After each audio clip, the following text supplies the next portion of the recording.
মোহাম্মদ আশরাফুজ্জামান শামীম, গ্রাম ভাইনা, Magura.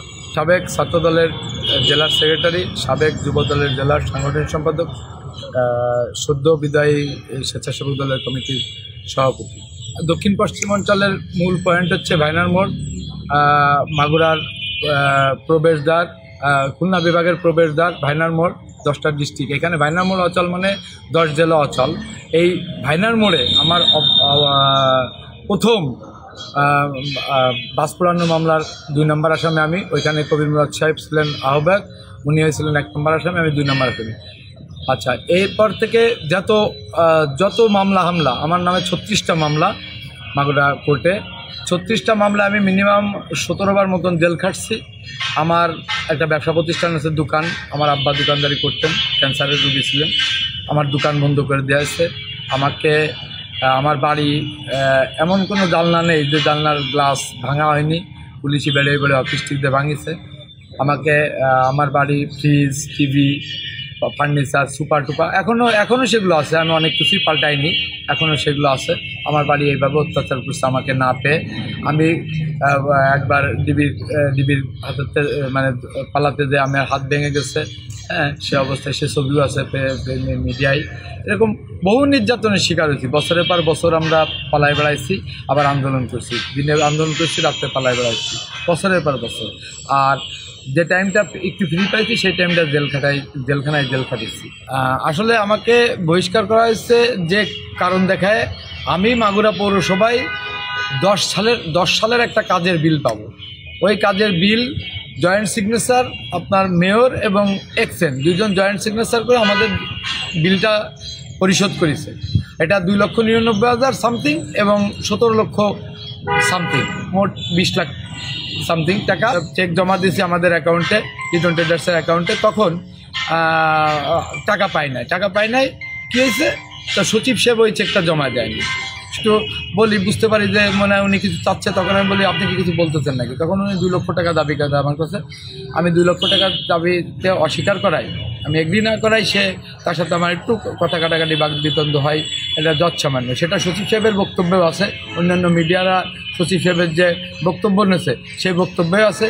Exchange সাহেবের যে বক্তব্য নিয়েছে, এক্সচেঞ্জ সাহেবও বলছে যে আমাদের চেক দিয়েছে, আমরা টাকা পাবো। সচিব সাহেবও বলতেছে যে না, আমি তার গায়ে হাতও দিইনি, কোনো মারধর এই সমস্ত এরকম কোনো ঘটনা ঘটেনি। আত্মপক্ষ সমর্থনের কোনো সুযোগই পাইনি। আমার জেলা বিএনপির আহ্বায়ক সাহেব, তিনি এই কর্মবিরতির যখন হয় পৌরসভার, তখন উনি গেছিলেন।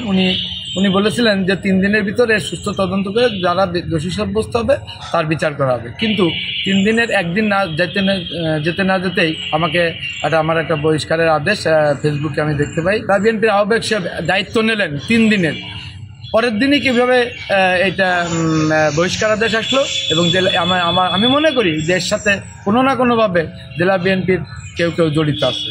একটা লাইভে আলী আহমদ সাহেব বলে আসছিলেন যে 3 দিনের ভিতরে বিচার করে সুস্থ তদন্ত করে বিচার করা হবে। কিন্তু সেই 3 দিন পার হওয়ার আগেই 2য় দিনেই আমার এই বহিষ্কার আদেশ আমি পাই। অবশ্যই ষড়যন্ত্র, কারণ এই জন্যই ষড়যন্ত্র। আপনি দেখেন মাগুরায়, আপনি যেহেতু মাগুরারই ছেলে, মাগুরায় সাংবাদিকতা করেন, দেখেন মাগুরায় আস্তে আস্তে আওয়ামী লীগকে প্রতিষ্ঠিত করতেছে। বিএনপির ত্যাগী নেতাকর্মীদেরকে আস্তে আস্তে দল থেকে স্যাক করা হচ্ছে। মাগুরার যে এমপি ছিল শেখ হোসেন, উনারই একটা প্রি প্ল্যান। কারণ বিভিন্ন জায়গায় আওয়ামী লীগের লোককে কমিটিতে এনে আগামীতে কমিটিগুলো ভোটে হবে এই কথা শুনে, কমিটি যাতে ভোটে হবে তাদেরকে চাপ প্রয়োগ করা হচ্ছে যে আপনাদেরকে বিএনপিতে পুনর্বাসন করা হবে, আপনারা আমাদেরকে ভোট দেবেন, যেহেতু ভোটে কমিটি হবে। এটারই আর আমরাই সেখানে বাধা হয়ে দাঁড়াচ্ছি। আমরা যারা নির্যাতিত, লাঞ্ছিত, বঞ্চিত, নিপীড়িত, আমরা এতে বাধাগ্রস্ত হয়েছি বলেই আজকে আমি, তন্ময়, আপনার মিজান, মারুফ, এরাই মাগুরা ঠেকাইছে একদিন। অত্যন্ত জোর গলায় বলতেছি, আপনি মাগুরার যারা নির্যাতিত, যারা বিএনপি করছে, পুরাতন বিএনপি যারা আছে, প্রত্যেকের কাছে জিজ্ঞেস করেন, এরাই মাগুরার সর্বোচ্চ ভূমিকা পালন করছে এদেরকে। আর যাদেরকে বহিষ্কার করতে পারেনি তাদেরকেও অনেক কোণঠাসায় রাখছে, তাদেরকেও কোনোভাবেই উঠতে দেওয়ার কোনো সুযোগ দিচ্ছে না। আমার জেলা যুবদলের সভাপতির নামে যুগান্তরে একটা নিউজ হয়েছে, সে ফরিদ খানের কাছে 10 লক্ষ টাকা চাঁদা দাবি করেছে এক ঠিকাদারের কাছে। এটা নিয়ে বড় একটা নিউজ হয়েছে, তার বিরুদ্ধে কোনো অ্যাকশান নেওয়া হয়নি। আমার থানা যুবদলের আহ্বায়ক সম্ভবত সদস্য সচিব সম্ভবত কুতুবুদ্দিন রানা, আহ্বায়ক কুতুবুদ্দিন রানা, তার নামে একটা ছিল।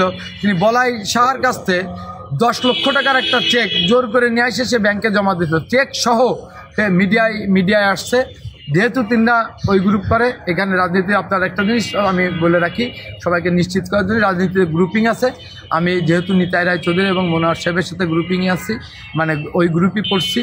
আর ইন্ডা সবাই আলী আহমদ সাহেবের গ্রুপ করে, যার কারণে ইন্ডা ওই চেক সহ ফেসবুকে সোশ্যাল মিডিয়া আসার পরেও তার বিরুদ্ধে কোনো অ্যাকশান নেয় না এবং সে বহাল তবিয়তে তার পদে আছে, প্রতিষ্ঠিত আছে। বর্তমান যে পরিস্থিতি মাগুরায় চলতেছে, আমি এই পরিস্থিতিকে সামনে রেখে আমি সোশ্যাল মিডিয়ার মাধ্যমে বিএনপির কেন্দ্রীয় নেতা এবং যদি সম্ভব হয় তারেক রহমান সাহেবের কাছে যদি এই ভিডিও পৌঁছায়, আমি চাই যে মাগুরায় যেন অত্যন্ত নিরপেক্ষ একটা তদন্ত হয় এবং সেটা বিভাগীয় তদন্ত কমিটি করে, আমার জেলার কেউ থাকবে না, বিভাগের থেকে অন্যান্য ডিস্ট্রিক্টের থেকে একটা লোক দিয়ে, নেতাকর্মীদের দিয়ে একটা তদন্ত কমিটি করবে এবং তদন্ত কমিটি করে এই যে আওয়ামী লীগদেরকে পুনর্বাসনের যে প্রিপ্ল্যান, যে পরিকল্পনা, এই পরিকল্পনাকে রুখতে হবে এবং ত্যাগী নেতাকর্মীরা যাতে মূল্যায়িত হয় সেই ব্যাপারে আমি চাই যে একটা আশু সমাধান